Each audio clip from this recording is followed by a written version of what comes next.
رب کو ماننے والا کوئی نہیں، جناب محمد رسول اللہ کو ماننے والا کوئی نہیں۔ آج سے 100 سال پہلے پیدا ہونے والی شخصیت کا نام انہوں نے رکھا اعلی حضرت۔ ہمارے نبی کو تو صرف حضرت کہا جائے اور اپنے پیر کے ساتھ اپنے اس جس سے عقیدت کو جوڑا ہے اس کو اعلی حضرت کہا جائے۔ اعلیٰ کے معنی تو سب سے بلندی کے ہوتے ہیں، سب سے اونچے کے ہوتے ہیں۔ سبحان ربی الاعلیٰ، اعلیٰ اس میں تفضیل ہے جس کا معنی یہ ہوتا ہے جو سب سے بلند ہے۔ ہم اسی لیے تو اپنی پیشانی اس کے سامنے رکھتے ہیں، کہتے ہیں کہ اللہ یہ پیشانی تو نے سب سے اوپر بنائی ہے، میرے جسم کے سب سے اوپر رکھی ہے، یہ پیشانی سب سے اونچی ذات کے سامنے ہی جھکے گی، ہر کس و ناقص کے سامنے نہیں جھک سکتی ہے۔ اسی لیے کہتے ہیں سبحان ربی الاعلیٰ، میرا وہ رب پاک ہے جو سب سے بلند ہے۔ انہوں نے ہمارے نبی کو کہا حضرت اور اپنے پیر کے نام کے آگے لگایا اعلی حضرت۔ حضرت سے بھی بلند، حضرت سے بھی اونچا، جناب محمد رسول اللہ سے بھی اوپر جس کا مقام و مرتبہ ہو۔ کچھ لوگ تو اس لائن میں نکلے کہ انہوں نے اپنے پیر کو اعلی حضرت نبی سے اونچا کہا، اور کچھ لوگوں نے تو اللہ ہی کا باپ بنا دیا، ابو الاعلیٰ۔ آگے کا نام نہیں لوں گا میں، اس کا نام لینے سے پہلے مجھے وضو بنانا پڑے گا، بہت مبارک ہستی ہے، وہ لوگ آپ جانتے ہوں گے۔ کسی نے کہا اعلی حضرت محمد رسول اللہ سے بھی بلند، اور کسی نے کہا ابو الاعلیٰ، اعلیٰ کا بھی باپ، جو سب سے بلند ہے اس کا بھی باپ۔ اللہ کا بھی کوئی باپ ہوتا ہے نعوذ باللہ؟ ذرا غور کرو، کنیتیں بھی رکھی تو ایسی، لقب بھی رکھے تو ایسے،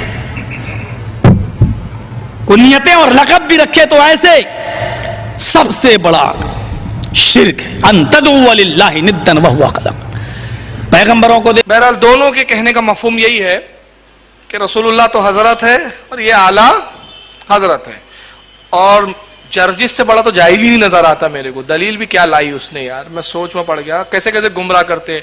اللہ کے لیے ہم کہتے ہیں سبحان رب الاعلیٰ، کلمے پہ غور کرو، سبحان پاک ہے، رب الاعلیٰ جو ہمارا رب ہے، رب لفظ آیا اس میں، سبحان رب الاعلیٰ، یہ رب الاعلیٰ ہے، وہ اعلیٰ حضرت ہے۔ حضرت اور رب میں کچھ فرق ہے کہ نہیں ہے؟ ارے حضرت حضرت ہے، رب رب ہے۔ اب یہ بتا کیا رہا ہے بیوقوف کہ اعلیٰ حضرت کو خدا کے برابر بتا رہے ہیں، جبکہ وہاں حضرت ہے اور وہاں رب ہے۔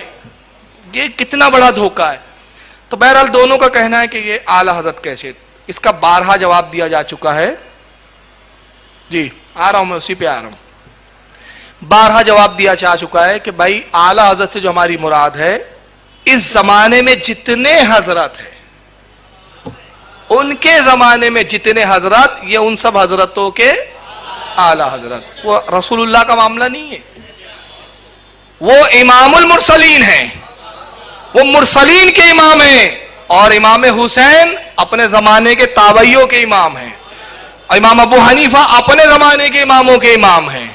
اعلیٰ حضرت اپنے زمانوں کے اعلیٰ حضرت ہے۔ اور اگر اس سے اطمینان نہ ہو تو میں پوچھتا ہوں کہ امت کس کو کہا جاتا ہے؟ قیامت کا آخری انسان جو ہوگا نا، اس سے لے کر رسول اللہ پر جو سب سے پہلے ایمان لائے، یعنی ابو بکر صدیق، ابو بکر صدیق سے لے کر قیامت کے آخری انسان کے پیدا ہونے تک جتنے لوگ ہیں، سب امت ہے رسول اللہ کی، ہے نا؟ یہ حکیم الامت کیا ہے بھائی؟ رسول تو بس اسی زمانے تک، یہ پوری امت کے حکیم، یہ پوری امت کے حکیم۔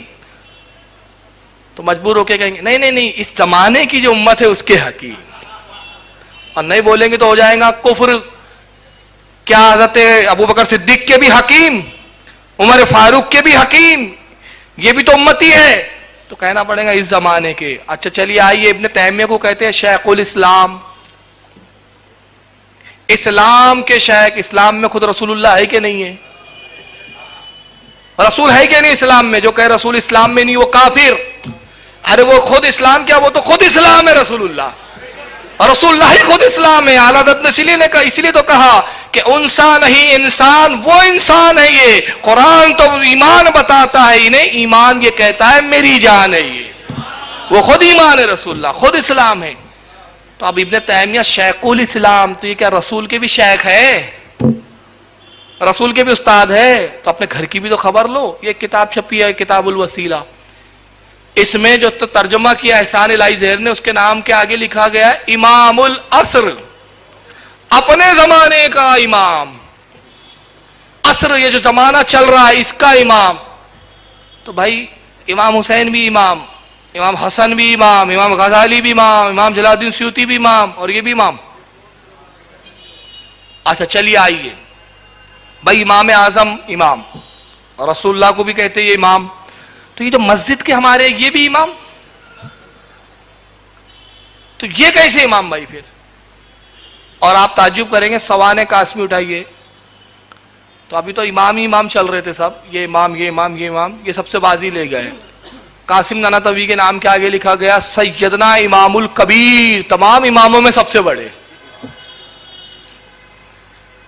اب تمام اماموں میں سب سے بڑے، تو تمام اماموں میں امام حسین بھی آ گئے، امام حسن بھی آ گئے، امام جعفر، امام باقر، امام مالک، امام ابو حنیفہ، امام شافعی، امام احمد بن حنبل، سب امام، جتنے امام آ رہے سب، یہ ان سب کے امام بڑے ہو گئے. تو یہاں پر نہیں ہو رہا ہے کفر و شرک، یہ شریعت گڑنا نہیں ہوا. اچھا چلیے اب قرآن سے ہی دیکھتے ہیں بات. بھائی جو ہمارے عالم ہوتا ہے اس کو کیا بولتے ہیں آپ لوگ؟ مولانا بولتے ہیں نا. قرآن کیا کہتا ہے؟ پارہ نمبر 3 سورہ بقرہ آیت 286 میں قرآن کہتا ہے واعف عنا، اللہ فرماتا ہے دعا کرو میرے بندو، اے اللہ ہمیں معاف فرما، واغفر لنا، اور ہمیں بخش دے، ورحمنا، اور ہم پر رحم کر، انت مولانا، اے رب تو ہی ہمارا مولانا ہے. اللہ بھی مولانا اور پھر رسول بھی مولانا ہے. اللہم صلی علی سیدنا و مولانا محمد وعلی آل محمد وبارک وسلم. رسول کو بھی مولانا، اللہ بھی مولانا، رسول بھی مولانا، اور یہ مسجد کا بھی ہمارا مولانا. تو اب یہ مولانا کو یا تو رسول بنا دیا تم نے، یا پھر خدا بنا دیا. تو ماننا پڑے گا بھائی اللہ کا مولانا ہونا ذاتی ہے، رسول کا مولانا ہونا صفاتی ہے، اور رسول کی عطا سے یہ ہمارے مولانا ہے. یہی ماننا پڑے گا نا.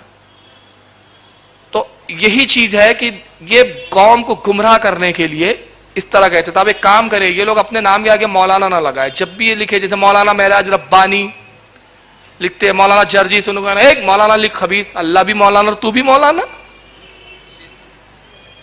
ہٹ لکھ اپنے آگے جاہل جرجیس، کیونکہ اللہ جاہل نہیں ہے، رسول جاہل نہیں ہے. لکھو جاہل معراج ربانی، لکھو جاہل توصیف الرحمان.